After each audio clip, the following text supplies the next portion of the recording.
सबसे पहले तो इन्होंने बताया था कि ये सबसे लोकप्रिय ग्रंथ है जैन समाज में, और करीब 2000 साल पुराना चल रहा है।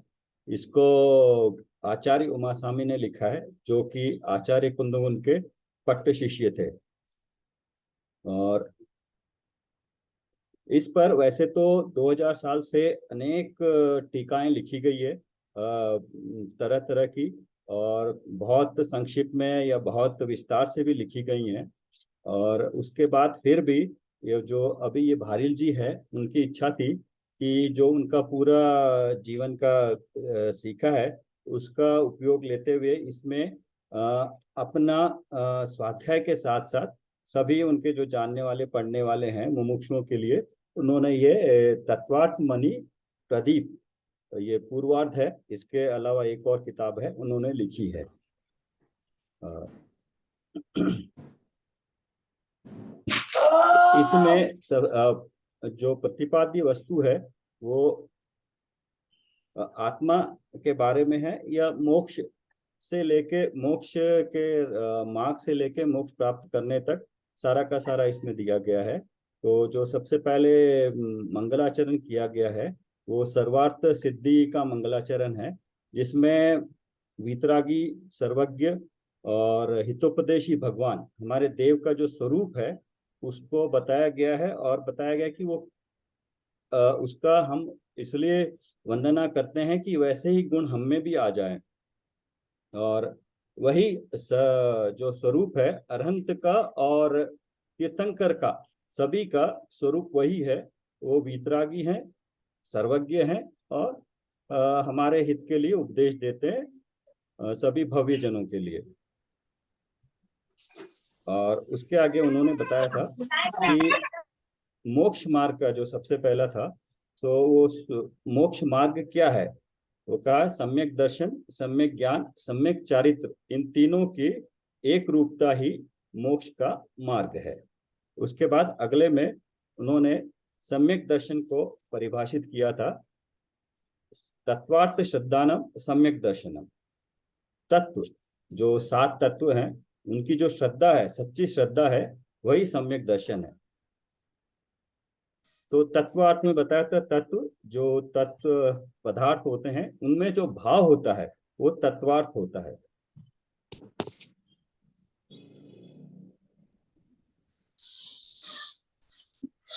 तत्वार्थ के मीनिंग में मैं एक चीज और मैंने प्रवचन में सुना था हाँ हाँ। कि अकलन जी ने जो राजवार्तिक में लिखा था कि जैसे एक उदाहरण दिया था मेडिसिन का और डॉक्टर का, कि डॉक्टर पे यदि हमें श्रद्धा होगी तो यहाँ दर्शन को श्रद्धा से लिया है, ज्ञान मतलब जानना, और चारित्र मतलब अमल करना, उसकी प्रवृत्ति करना।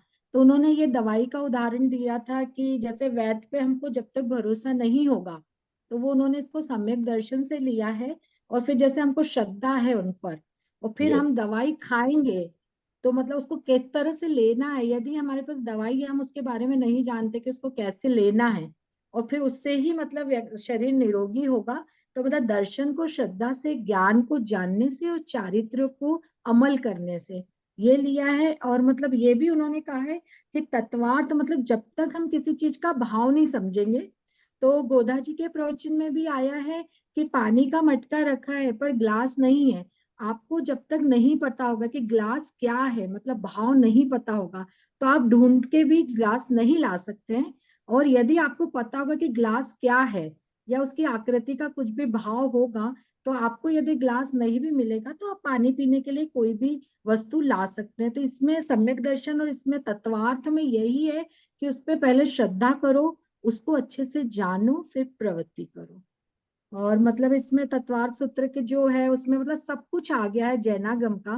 मतलब बहुत ही 7-8 पेज की जो रचना है, तत्व, द्रव्य, पदार्थ, कर्म, भूगोल, चारों अनुयोगों का, जैसे इन्होंने बताया है गोदा जी ने कि जो मंगलाचरण में ही चारों अनुयोग किस तरह से आ गए, अपन ने फर्स्ट डे डिस्कस किया था।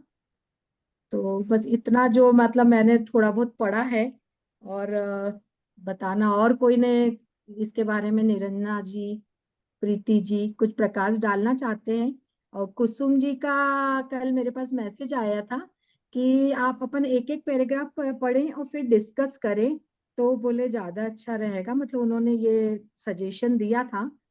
तो मतलब यदि अपन उसको फॉलो करें तो शायद ज्यादा अच्छे से समझ में आएगा। हाँ ठीक है। वो इसलिए नहीं कर रहे थे कि क्योंकि जो भाषा दी गई वो इतनी सिंपल थी। हाँ फिर भी उसके हाँ बाद अगर कोई पूछ भी रहे थे, कोई अगर बताना चाहे, डिस्कस करना हाँ चाहे, तो जी वैसे हाँ। शुरू कर देते हैं हाँ, आज भी। वो क्या सब अपने ही है, कोई भी बीच में पॉज करके मतलब बता सकता है, हैंड रेस हम्म। करके। वो कोई नहीं, अपने आप को अनम्यूट करके सब, क्योंकि अपना ये डिस्कशन का है, हमने आपस में बात करके ही समझना है।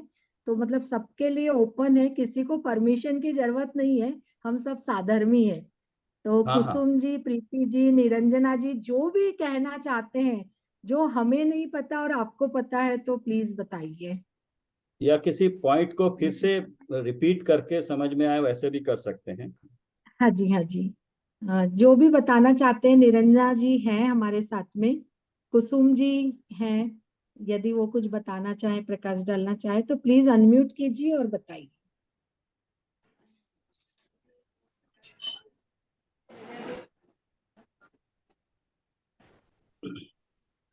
रितु जी, आपने बहुत बढ़िया बताया अभी, वो मेडिसिन का उदाहरण देकर। यही मैंने सुना था गोदा जी के प्रवचन में, तत्व और अर्थ उसका भाव। दो सूत्र जो अपने शायद सबको बहुत अच्छे से समझ में आ गए हैं। यदि किसी को कुछ प्रॉब्लम है तो आप पूछिए, हम आपस में डिस्कस करते हैं, फिर आगे बढ़ते हैं। यहाँ तक क्लियर है। आई थिंक अपन आगे जा सकते हैं। हाँ, वैसे सबसे इम्पोर्टेंट सम्यक दर्शन तो वही है, तो इसी के ऊपर जितना टाइम लगा के अच्छी तरह समझ जाए तो अच्छा रहेगा। तो यही यहाँ पे फिर शुरू करते हैं, पेज 21 पे है। तो जो परिभाषा दी हुई है तत्वार्थ इसके सम्यक दर्शन की, कि जीव आदि तथा तत्वार्थों का श्रद्धांत सम्यक दर्शन है। तो इसमें जीव आदि जो जो जानते हैं हम लोग, जीव अजीव आश्रव बन संवर निजर और मोक्ष, ये जो तत्व है, उनका अर्थ, उनमें में जो भाव है, उसका श्रद्धांत सम्यक दर्शन है। और आपा पर का श्रद्धांत सम्यक दर्शन है। आपा पर मतलब स्व पर, स्व और पर में देखेंगे कि किस तरह से चार तरह के पर बताए गए हैं।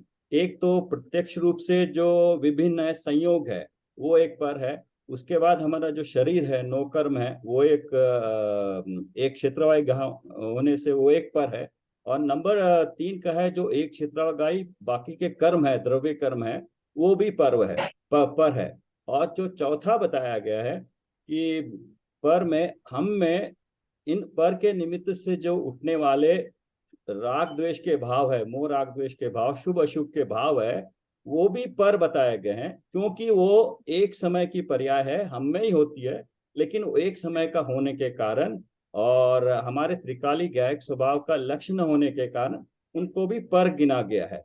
तो इन चारों पर को छोड़कर जो मैं त्रिकाली ज्ञायक स्वभाव हूं, वो मैं हूं, इस तरह का श्रद्धान, ये सम्यक दर्शन है। आत्म श्रद्धान सम्यक दर्शन है। जब ये पर को चारों पर को छोड़कर जिस जो मैं हूं त्रिकाली, उसका श्रद्धान करना, वह सम्यक दर्शन है। देव शास्त्र गुरु का श्रद्धान या देव गुरु धर्म का श्रद्धान सम्यक दर्शन है।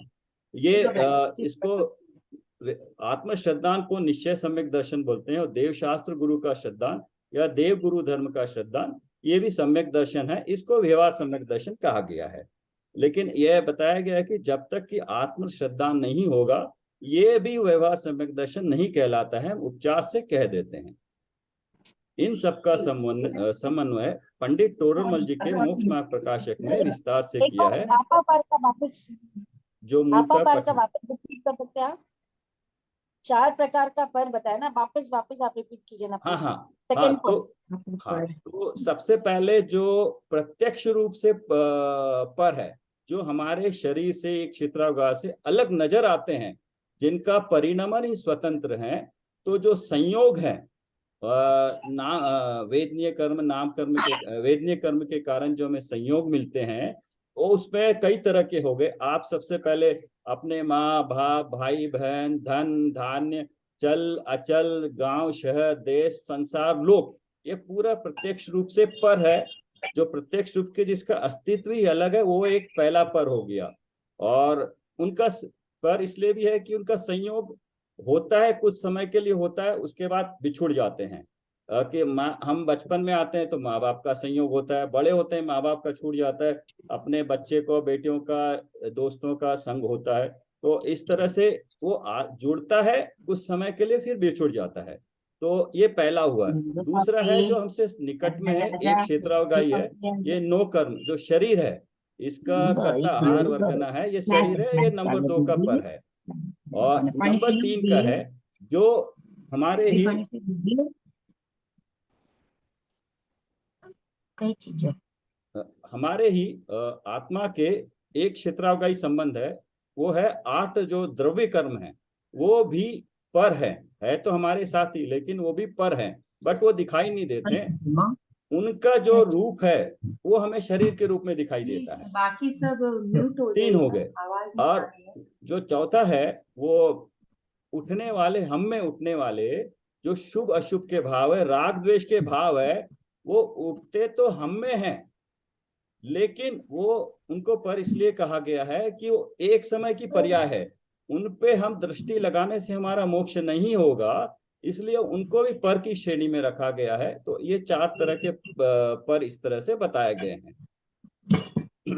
थैंक यू बहुत सुंदर। प्लीज है ना, बाकी लोग अपने आप को म्यूट कर लीजिए तो डिस्टरबेंस नहीं आएगा। और अभी जो आपा पर का शब्दान बताया है, इसका अभी सुबह जो अभय कुमार जी देवलाली जी ने सहजता पे जयपुर में प्रवचन दिया था, बहुत अच्छा स्वाधीन और पराधीनता का बताया है। तो मैं लिंक भेजूंगी क्लास के बाद, जब भी जिसको टाइम हो जरूर सुनिए। बिल्कुल क्लियर किया है उन्होंने स्वाधीन और पराधीन। और कल शाम के गुरुदेव श्री के प्रवचन में भी समयसार नाटक पे जो चल रहा है, उसमें भी पर्याय और इसकी सब स्वाधीन और पराधीनता का बहुत ही अच्छा वर्णन है। तो दोनों लिंक में भेजूंगी। तो ये जो दोनों अपने सेंटेंस है ना, आत्म सिद्धांत सम्यक दर्शन है और आपा पर का सिद्धांत सम्यक दर्शन है, बहुत अच्छे से समझ में आ जाएगा। ओके वीरेंद्र जी, आप कंटिन्यू। हाँ, इसमें जो ऊपर एक दिया है जीव आदि, जीव आदि में पहले वो जानना बहुत जरूरी है कि जीव आदि लिया है तो जीव आदि में जी हो गया, आपका अजीव हो गया, जो तत्व है 7 या 9 तत्व है पदार्थ, उनको लेना है। तो सबसे पहले जीव है, उसके बाद अजीव है, आश्रव, बंध, संवर, निर्जरा और मोक्ष। तो उसका थोड़ा बता देता हूं मैं। जीव में मैं चेतन जीव हूं, और मेरी तरह अन्य जितने भी जीव है वो भी चेतन है। अजीव में बाकी 5 जो द्रव्य है, उद्गल, धर्म, अधर्म, आकाशोकाल, वो 5 द्रव्य अजीव तत्व में ले लिए गए, उनको एक ग्रुप कर दिया गया है। उसके बाद पर में मेरे लिए जो बाकी चेतन जीव है वो भी पर है, प्लस ये अजीव 5 द्रव्य ये भी पर है। तो जब इन पर के निमित्त से, इनके पर के निमित्त से जब मुझ में पर के निमित्त से शुभ अशुभ के भाव होते हैं, तो उद्गल वर्गनाएं कर्म रूप परिणमित होती है, तो उसको कहते हैं आश्रव। और वो जब परिणमित होके मेरे क्षेत्र के साथ एक क्षेत्रावगाही होती है, तो उसके कहते हैं बंध। तो ये आश्रव और बंध है।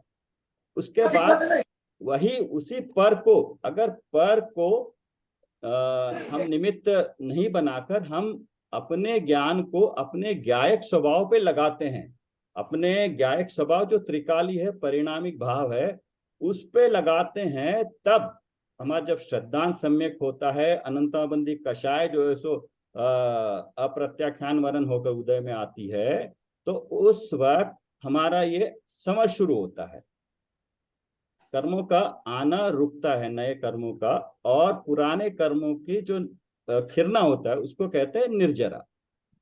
नए कर्मों का आना किसके कारण? हमारा ही जो स्व है उस पर दृष्टि डालने से, उसका अवलंबन लेने से। पहले हम अवलंबन ले रहे थे पर का, जो 4 तरह के पर इसलिए वहां पर अलग किए थे कि उनसे दृष्टि हटाकर हम अपना ज्ञान, अपनी श्रद्धा अपने त्रिकाली स्वभाव पे जब लगाते हैं, परिणामिक भाव पे, कि मैं ऐसा हूं त्रिकाल, तो हमारा संवर शुरू होता है, और संवर के साथ साथ पुराने कर्मों का निर्जरा होती है। और जब यही बात वृद्धि करते हुए पूर्णता को प्राप्त होती है, सारे कर्मों की निर्जरा हो जाती है, तो वो मोक्ष तत्व है। उस वक्त मुझे अपने गुण, चारों गुण अपने मिल जाते हैं, तो है मोक्ष तत्व। तो इन तत्वों का इस तरह से श्रद्धान करना। और इसमें बताया गया जीव और अजीव, जीव अजीव को जानना बहुत जरूरी है, क्योंकि अजीव को नहीं जानेंगे तो किसको पर मानेंगे, किसको छोड़ेंगे। स्व को ग्रहण करने के लिए खुद को जानना, जीव को जानना जरूरी है। और आश्रव और बंध वो दुखकारी है, इसलिए उनको हे माना है, उनको मान कर छोड़ने लायक माना है। और संवर निजरा को, चूंकि वो धर्म की शुरुआत वहीं से होती है हमारी, तो उसको उपादेय माना है, और परम उपादेय मोक्ष को माना है। इस तरह से इनका श्रद्धान करना सम्यक दर्शन है। आपा पर का श्रद्धान सम्यक दर्शन है। और आत्म श्रद्धान, जब हम स्व और पर को जान लेते हैं, पर को पर रूप जानकर, पर को जानना है इसलिए कि उसको पर है ये जानना है, फिर उससे हम अपने को अलग निकालना है। तो हम जब आत्मा को हमने अलग किया है, अलग करके अभी श्रद्धान हमें अपनी आत्मा पे करना है, पर पे नहीं करना है। तो आत्म श्रद्धान भी सम्यक दर्शन है। तो ये तीनों उसी सीरियल में है कि पहले 6 द्रव्य 7 तत्वों का श्रद्धान, उसके बाद उसमें स्व पर को अलग करना, पर को अलग करके स्व को ग्रहण करना, आत्म श्रद्धान सम्यक दर्शन है। बाह्य में इनका अवलंबन हमें लेना ही पड़ता है, देव शास्त्र गुरु का श्रद्धान या देव गुरु धर्म का श्रद्धान सम्यक दर्शन है। मोक्ष, इस पर और कोई कुछ कहना चाहेगा रितु जी? ना? नहीं, बहुत ही सुंदर। बस हमें यही है, व्यवहार निश्चय भी इसमें अलग अलग हो गया, आत्म श्रद्धान और देवशास्त्र गुरु का श्रद्धान। ये मतलब अपन जो लौकिक में व्यवहार से लेते हैं और निश्चय से क्या है, दोनों थोड़ा सा डिफरेंस है। मोटी मोटी बातों में सब समझ में आ गया है, और बहुत ही अच्छा आपने एकदम क्लियर कर दिया है। मुझे लगता है सबको अच्छे से क्लियर हो गया होगा। फिर भी यदि किसी को कुछ पूछना है तो पूछ सकते हैं जो लोग हैं। निरंजना जी, आप कुछ कहना चाहेंगी? बहुत बढ़िया बताया। अभी इसमें सिर्फ वो भावाश्रव, द्रव्याश्रव, भाव संवर, भाव निरीक्षण, भाव द्रव्य संवर, द्रव्य भाव संवर, और निर्जरा भी भाव निर्जरा, द्रव्य निर्जरा, द्रव्य मोक्ष, भाव मोक्ष, इसमें और अंतर्गत आता है। हाँ, इसको इसमें वो भी जैसे सब जैसे आगे करेंगे जाएंगे अपन, थोड़ा। आश्रम में भी इसी तरह से लेंगे, पुण्याश्रम पापाश्रम। सारा पुण्य आश्रम में भी यही आएगा, ये तत्वों में। अपने को, अपन ने वो सब डिटेल पढ़ा ही है पिछली क्लासेस में, तो हाँ, शायद इतना वो विज्ञान, डिस्कस करने के, हाँ। और आगे सब वो इतना विज्ञान। पापानुबंधी पुण्य और पुण्यानुबंधी पाप और ये सब कुछ अपन ने पढ़ा है वितराक विज्ञान में, तो शायद वो बताने की फिर से जरूरत नहीं पड़ेगी। ये जैसे आगे आएगा वैसे वो भी क्लियर कर लेंगे, द्रव्य और भाव से जो है तत्वों को। हाँ, गुणमाला जी आप कहेंगे कुछ? आ, बंद है। Mute mute. हाँ, नहीं मुझे समझ आ रहा है आप ओके। जो बोल रहे हैं। नहीं, आप कुछ ऐड करना चाहें तो भी बताना चाहें, क्योंकि नहीं हर कोई नहीं। अलग अलग तरीके से अलग अलग जगह हाँ, से पढ़ता है, तो किसको किस हाँ, तरह से समझ में आए। क्योंकि रतलाम में भी स्वाध्याय बहुत अच्छा चलता है, मुझे पता है। तो हाँ, आप बताइए। हाँ, मैं नहीं, रतलाम से अच्छा, ही हूँ। आप, इसलिए पता है। आपको पता है मैं रतलाम से हूँ। हाँ, हाँ जी, हाँ जी, मैं भी रतलाम से ही हूँ बेसिकली, इसलिए मुझे पता है वहाँ स्वाध्याय बहुत अच्छा चलता है। अच्छा, हाँ अभी शशांक ले रहा है, जम्बूदादा का तो बंद हो गया, अच्छा, शशांक ले रहा है। और अष्ट पाउर चल रहा है अभी, उसमें भाव पाउर चल रहा है। आप इस पे हम्म। कुछ प्रकाश डालना चाहें ये 2 सूत्रों के ऊपर तो बताइए। नहीं वो आपने कहीं से कुछ इसकी पढ़ा जो है या कुछ? स्टार्टिंग है वो ये है कि हमें निराकुल सुख चाहिए, और वो मोक्ष है। मतलब संसार में सुख सबको चाहिए, लेकिन किसी को ये नहीं पता है कि मतलब जो आकुलता रहित सुख है वो मोक्ष है। इसको ऐसे मतलब, और आर्यन आर्यन भगवान ही वितरागी, और वही बिल्कुल सर्वज्ञ हितोपदेशी, और और इसमें एक ये बताया कि असत्य जो बोलते हैं या तो वो अज्ञान से बोलते हैं या फिर राग द्वेष से, मतलब राग द्वेष जहाँ होगा वहां जो असत्य बोलेंगे ही बोलेंगे।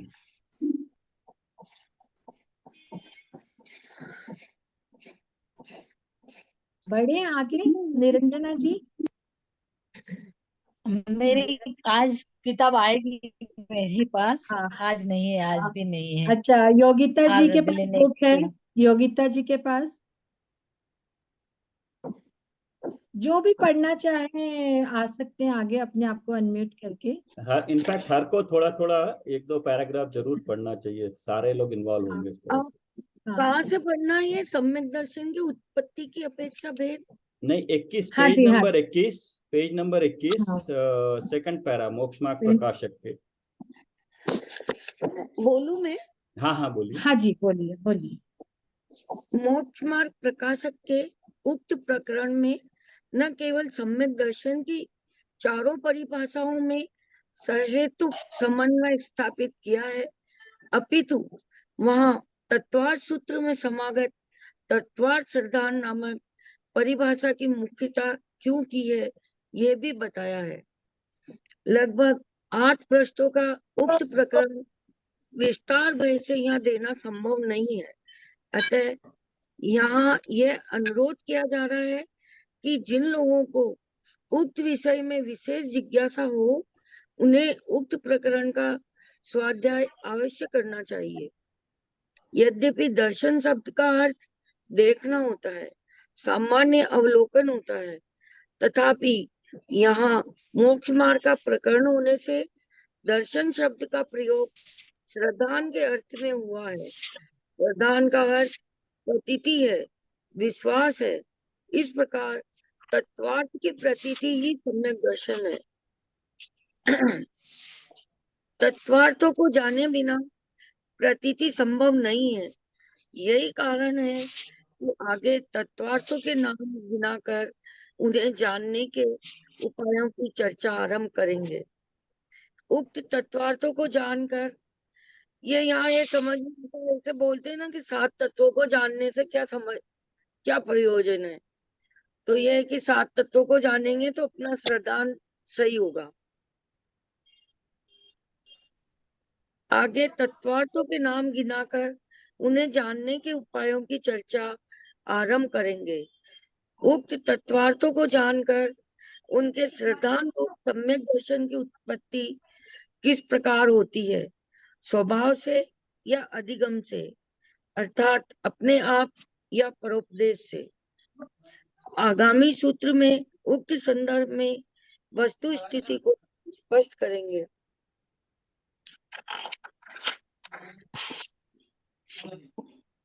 सम्यक दर्शन के उत्पत्ति की अपेक्षा भेद। यद्यपि यहाँ दूसरे सूत्र के अनुसार तत्वार्थ की चर्चा प्रसंग प्राप्त है, तथापि आचार्य यहाँ तत्वार्थों की चर्चा करने से पहले उक्त सम्यक दर्शन की उत्पत्ति के बारे में दिशा निर्देश करना आवश्यक समझते हैं, जो इस प्रकार है। तन्नी सर्गादिगम मादा, यह सम्यक दर्शन 2 प्रकार से उत्पन्न होता है। प्रथम निसर्ग से, स्वभाव से अर्थात स्वयं से, और दूसरा अधिगम से अर्थात ज्ञान से, परोपदेश से। इस प्रकार उत्पत्ति की अपेक्षा सम्यक दर्शन 2 प्रकार का हो गया, निसर्गज और अधिगमज।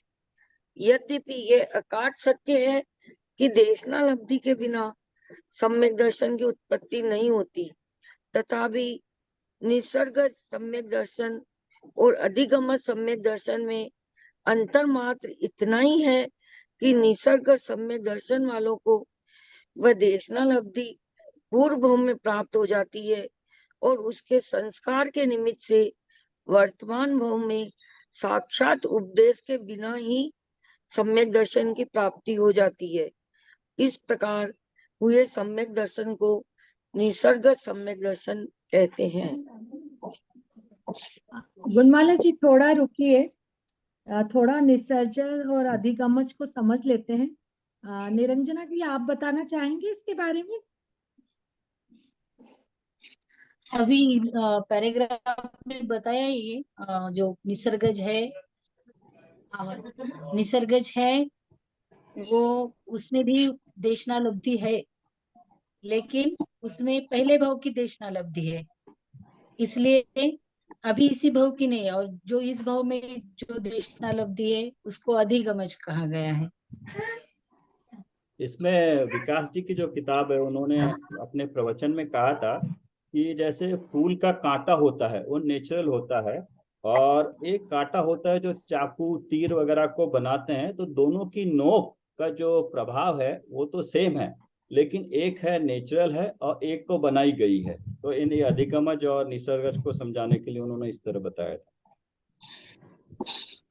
इसमें हम ये उदाहरण अधिगमज में महावीर भगवान का उदाहरण ले सकते हैं कि सिंह की पर्याय को जैसे ही मतलब उपदेश मिला दो मुनि राजों से, तो अधिगमज और निसर्गज में मैंने प्रवचन में सुना आदिनाथ भगवान का कि नृत्य देखते देखते मृत्यु होती है, तो उसको निसर्जन, पर वो भी मतलब पहले भाव में कहीं ना कहीं उनको सुना है, तो इसीलिए मतलब ये पक्का है कि अधिगमज सब कुछ है, मतलब है ही इसमें भी, ये मतलब कहीं ना कहीं पहले सुना है पूर्व भाव में।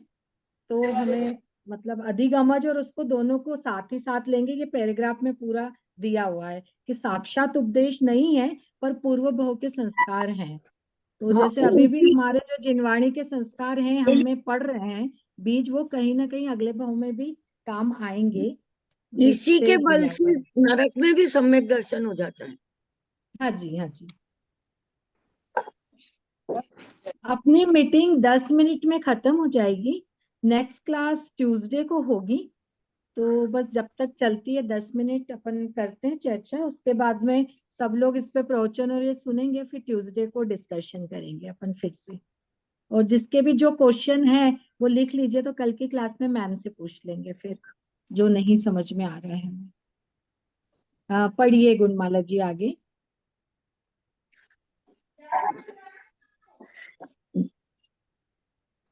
जिस जिन जीवों को इसी भाव में देव शास्त्र गुरु या ज्ञानी धर्मात्माओं के उपदेश पूर्वक सम्यक दर्शन की प्राप्ति होती है, उनके उस सम्यक दर्शन को अधिगमत सम्यक दर्शन कहते हैं। मतलब ये अधिगमत सम्यक दर्शन तो जो भाव अभी है उसमें ही होएगा। किसी की भी देशनालब्धि, कोई भी प्रवचन, जो भी जिसका मिल जाए, दोनों प्रकार के सम्यक दर्शनों में पर पदार्थों से भिन्न निज भगवान आत्मा में अपनेपन रूप दृढ़ प्रतीति रूप उपादान और अनंतानुबंधी क्रोध मान माया लोभ और मिथ्यात्व का क्षय क्षयोपम अथवा उपशम रूप अंतरंग निमित्त तो समान रूप से पाए ही जाते हैं। मात्र परोपदेश रूप बाह्य निमित्त में ही इतना अंतर होता है कि निसर्गत सम्यक दर्शन में पूर्व भूमि में प्राप्त उपदेश का संस्कार बाह्य निमित्त होता है, और अधिगमत सम्यक दर्शन में इसी भाव में प्राप्त परोपदेश रूप बाह्य निमित्त होता है। अरे भाई, सम्यक दर्शन तो सम्यक दर्शन है, वह निसर्गज हो, निसर्ग से स्वभाव से हुआ हो या परोपदेश से, इससे उसमें कोई अंतर नहीं पड़ता। यहाँ तो मात्र यह बताया गया है कि वह सम्यक दर्शन किसी को पूर्व भव के संस्कार के निमित्त से स्वतः हो जाता है और किसी को सदगुरु के सत्समागम से सदुपदेश पूर्वक होता है। तात्पर्य यह है कि सम्यक दर्शन रूप कार्य का स्वभाव या नियामक त्रिकाली उपादान रूप कारण तो स्वयं का आत्मा या उसका श्रद्धा गुण है। विधि प्रक्रिया का नियामक क्षणिक उपादान नंबर 1 अंतरपूर्व क्षणवर्ती पर्याय के व्यय रूप आत्मोन्मुखी पुरुषार्थ है, तथा कालगण नियामक क्षणिक उपादान नंबर 2 तत्समय की योग्यता है। इसमें तत्समय की योग्यता और पहले का लिया है ना। हाँ, ये वाला पैराग्राफ थोड़ा अच्छे से समझा देंगे क्या? थोड़ा डाउट हाँ, लग ये रहा है अपन इसमें। ट्यूसडे को डिस्कस करेंगे। अपने जो अब मैम ने भी समझाया था, निमित्त उपादान एंड तत्समय की योग्यता पकेगी तभी होगा। मतलब ये अपना जो अपने निमित्त उपादान पढ़ा था लास्ट सेमेस्टर में, तो अपन ट्यूसडे को ये पैराग्राफ को फिर से डिस्कस करेंगे, क्योंकि अभी सिर्फ 4 मिनट ही बचे हैं। तो फिर से इसको एक बार कोई रीडिंग करना चाहे, अरे भाई से तो एक बार रीडिंग कर लीजिए फिर से। कोई करना हाँ। चाहेगा या मैं करूं? आप कर लीजिए। अरे भाई, सम्यक दर्शन तो सम्यक दर्शन है, वो निसर्ग से स्वभाव से हुआ हो या परोपदेश से, इससे उसमें कोई अंतर नहीं पड़ता है। यहाँ तो मात्र यह बताया गया है कि सम्यक दर्शन किसी को पूर्व भाव के संस्कार के निमित्त से स्वतः हो जाता है, और किसी को सदगुरु के सत्समागम से सदुपदेश पूर्वक होता है। तात्पर्य यह है, सम्यक दर्शन रूप कार्य का स्वभाव का नियामक त्रिकालीय उपादान रूप कारण तो स्वयं का आत्मा या उसका श्रद्धा गुण है। विधि प्रक्रिया का नियामक क्षणिक उपादान नंबर एक अनंत पूर्व क्षणवर्ती पर्याय के वय रूप आत्मोन्मुखी पुरुषार्थ है, तथा काल का नियामक क्षणिक उपादान नंबर 2 तत्समय की योग्यता है। मतलब इसमें यही कहना चाह रहे हैं कि अपनी आत्मा और उसका सच्चा श्रद्धान ही है, पर ये जो बाह्य उपादान और तत्समय की योग्यता और ये सब है, ये इसमें निमित्त नैमित्तिक संबंध का बताया है। तो अपन ट्यूसडे को फिर से डिस्कस करेंगे। अभी रीडिंग करती हूँ आगे में। इसमें एक बताया है हाँ, कि पहला तो जो उपादान कारण बताया है वो ये है, उसका मतलब ये है कि सम्यक या सम्यक दर्शन जीव में ही होगा, तो उसका उपादान कारण त्रिकाली उपादान कारण जीव है, और उसमें जिस समय में सम्यक दर्शन होना है वो तत्समय की योग्यता है, और उससे पूर्व की जो अनंतर पूर्व क्षणवर्ती पर्याय है उसका जाने के बाद ही ये सम्यक दर्शन की पर्याय होगी। इसको बाकी बाह्य कारण बताए, क्षणिक उपादान कारण बताए, दो तरह के बताए, एक अनंतर पूर्व पर्याय और एक तत्समय की योग्यता। और जो मेन क्षणिक का श्रद्धा गुण है वो तो त्रिकाली उपादान कारण है, वो सबको अवेलेबल है, सबके पास है, लेकिन कार्य तो उस तत्समय की योग्यता के अनुसार ही होगा। इसमें कीड़ियां आ रही हैं अंदर।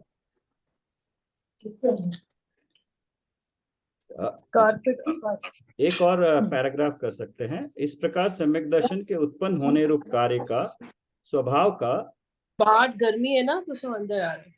नियामक आत्मा का श्रद्धा गुण रूप त्रिकाली उपादान, विधि या प्रक्रिया का नियामक अनंतर पूर्व क्षणवर्ती पर्याय के व्यरूप क्षणिक उपादान नंबर 1 एवं काल का नियामक तत्समय की योग्यता रूप क्षणिक उपादान नंबर 2 है।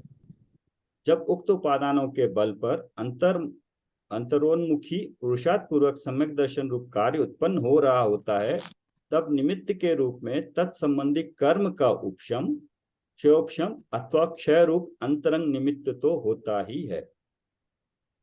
बाह्य निमित्त के रूप में यदि पूर्व काल में प्राप्त उपदेश का संस्कार निमित्त हो तो से निसर्गज सम्यक दर्शन कहते हैं, और वर्तमान में प्राप्त परोपदेश निमित्त हो तो उसे अधिगमत सम्यक दर्शन कहते हैं। इस प्रकार निसर्गज और अधिगमत सम्यक दर्शन में मात्र बहिरंग निमित्त का ही अंतर है, तीनों उपादान कारण और अंतरंग निमित्त तो समान ही है।